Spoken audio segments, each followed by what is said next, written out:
Hello everyone and welcome to the channel. In this video I will show you exactly how to enable head gestures to control Siri in iOS 18. With iOS 18 you can control Siri using head gestures for hands-free interaction.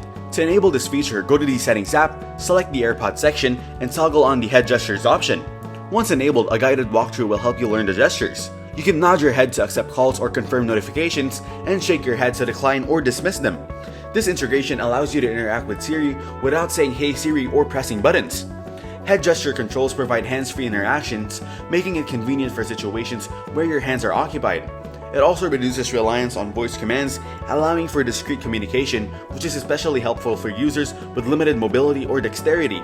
Overall, iOS 18's head gesture controls for AirPods Pro users enhance the user experience by offering a natural and intuitive way to manage notifications and calls, showcasing Apple's dedication to accessibility and ease of use.